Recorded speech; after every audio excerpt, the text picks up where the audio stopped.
Bonjour.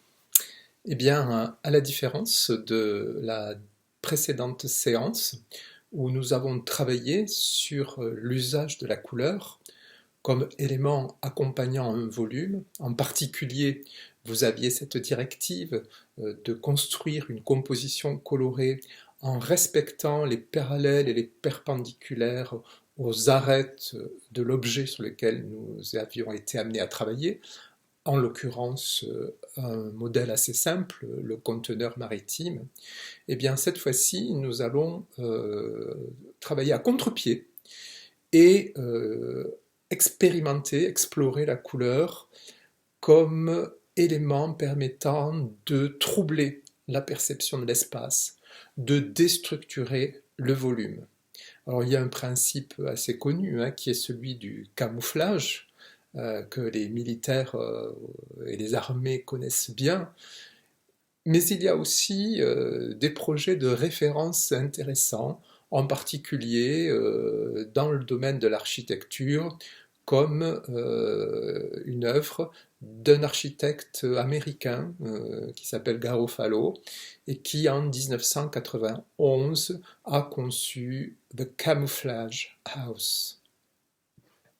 Le projet de Camouflage House, nous le voyons ici en vue plan masse.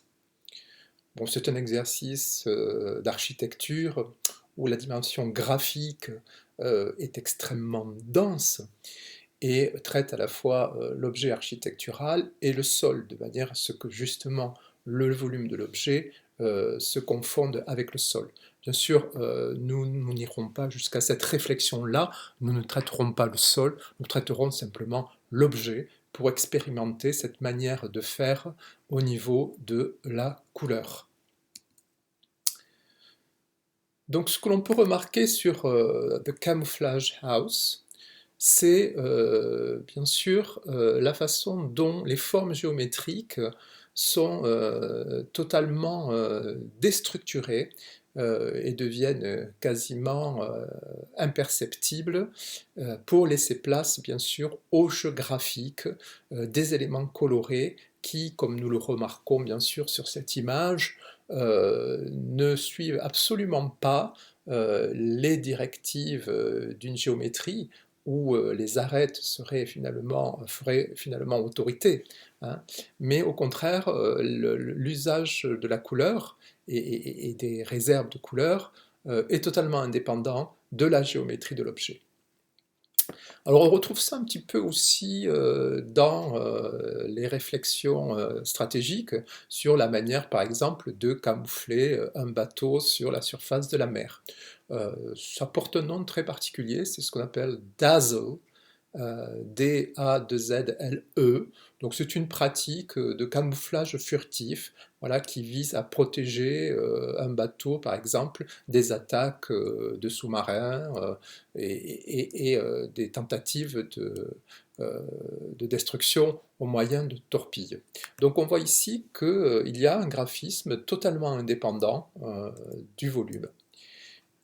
Donc au niveau de notre exercice, bien, on va retrouver simplement le principe du conteneur maritime, voilà un objet très simple qu'il est possible de mettre en œuvre assez rapidement en termes de maquette. Et donc quelques exemples ici d'exercices qui ont été produits par les étudiants les années précédentes. Alors, bien sûr, ce qui nous intéresse, c'est la façon d'utiliser la couleur, et en particulier la réflexion sur les différents paramètres. Alors ce que l'on va remarquer bien sûr, c'est que l'on a d'abord des forts contrastes de valeurs. Si on était sur des valeurs un peu homogènes, on accompagnerait de façon très respectueuse la surface du volume. Or, le fait de jouer sur des contrastes de valeurs extrêmement denses, bien sûr, détruit d'une certaine manière la perception des arêtes du volume, mais également la perception des ombres et des lumières liées à l'éclairage en fait de cet objet. Donc l'idée c'est ça, c'est d'utiliser la couleur et de produire un modèle à partir de collages qui jouerait d'une part sur des contrastes de valeurs assez forts, mais également des contrastes propres à la couleur, qui peuvent aussi être des contrastes de complémentaires, des contrastes de saturation, sans négliger éventuellement le recours à des échantillons qui peuvent être aussi des échantillons de texture, comme on le voit ici par exemple avec le recours à des plages typographiques. On notera ici également qu'il y a là une intention de composition quand même un peu poussée, c'est-à-dire qu'on voit intervenir non seulement le geste de la découpe à la lame, mais également le geste de la déchirure qui peut être intéressant puisque la déchirure va produire également des graphismes aléatoires, extrêmement contradictoires bien sûr avec l'aspect tendu des arêtes de l'objet, et donc on a ici un jeu aléatoire entre des choses découpées et puis des choses déchirées.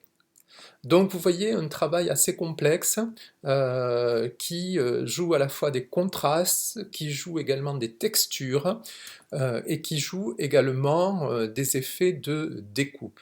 Le principe, bien sûr, c'est aussi le chevauchement des arêtes. Sur l'exercice précédent, on respectait un jeu de parallélisme et de perpendiculaire à l'égard des arêtes de notre modèle.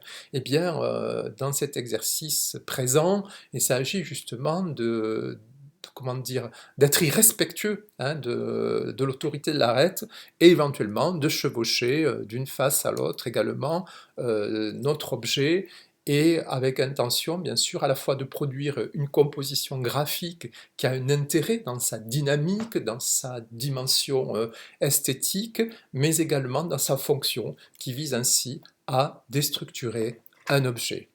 Eh bien, je vous souhaite un bon travail et je reste bien sûr à votre disposition, joignable durant toute la durée de l'exercice, si vous aviez bien sûr besoin de m'interpeller. Merci et bon travail!